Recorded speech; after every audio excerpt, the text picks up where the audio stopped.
Hey everybody, welcome to Obscurities in Miniatures. Today I wanted to take a closer look at the new Legends of Signum releases for their Patreon, while some of us, not me, but some people, patiently wait for their new Kickstarter to roll out.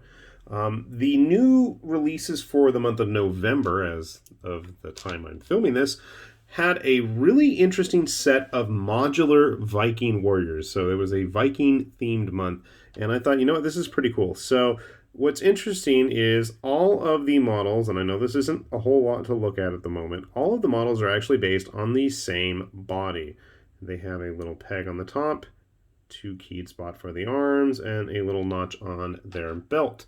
Why is there a notch on their belt? Because they have little warhammers to hang on there. So what was really neat was, rather than just give you the same model over and over again, for the most part, I gotta say, I forgot we need some arm parts. They all have the same shoulder pads. One has a wolf skull on it, if I can get my finger zoomed in enough there. There's also the bases, curious. But then there's 4 or 5 different helmet designs. That one didn't print off the best. Whee. And the nice thing is, these all really fit the heads perfectly.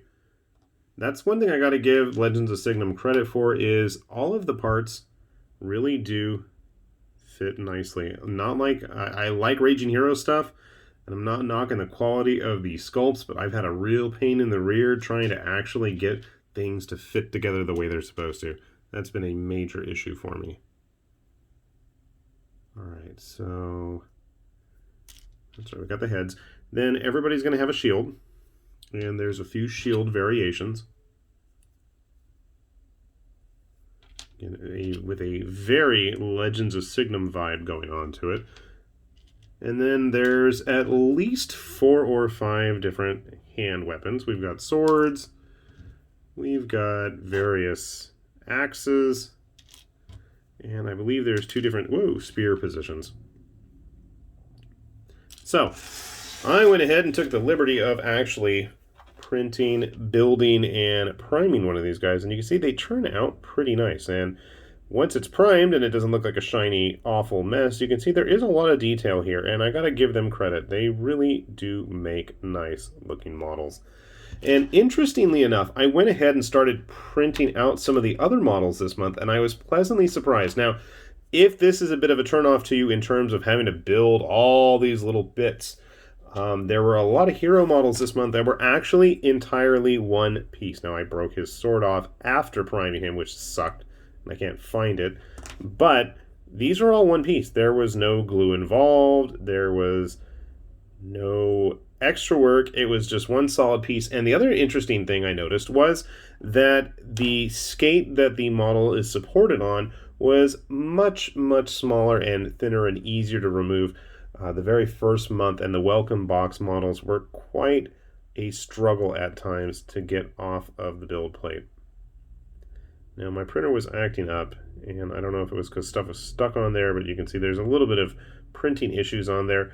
That is 100% me. Do not blame the printing companies, designers, sculptors, any of that. That's 100% me.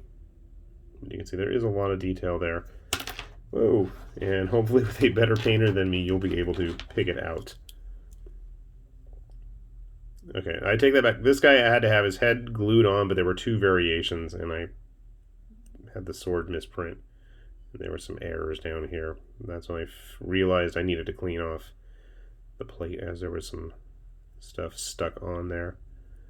But the detail is really nice. Again, I figure, it's good enough. Maybe I'll just snip off the sword blade, put a different one on. I don't know. It works enough. I'm still annoyed I broke that.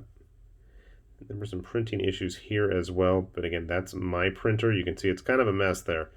That's my printer. That's not Legends of Signum. So keep that in mind. I can probably, hopefully, maybe scrape that off. I don't know. We'll just paint over it. I figure it's at the point where it's good enough. I'm not going to worry about it. And the scale on these guys is great. I think they will fit in quite nicely using a couple other standard models. And having actually measured the bases, the height is the same as the typical plastic black bases that we all know and love.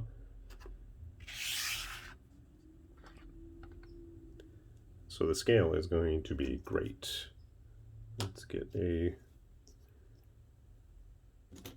few other models. Oh, dude, come on. That's what happens when you don't glue things down.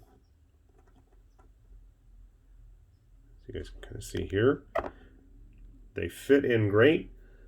Not only that, but I was really in the mood for some Viking-styled models. I had picked up the Ragnarok rulebook from Osprey with the hopes of using. And honestly, this stuff I think is going to be great for it. I can build up war bands for both sides.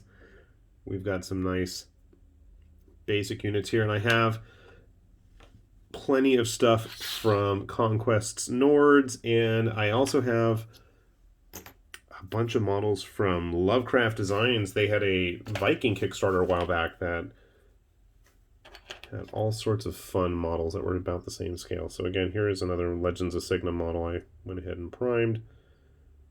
You can see they're going to be great in terms of size. So if you're curious, we will put a link down below. I think it is well worth it, especially if you're in the mood for Viking-style models. I think this is a wise choice to invest in.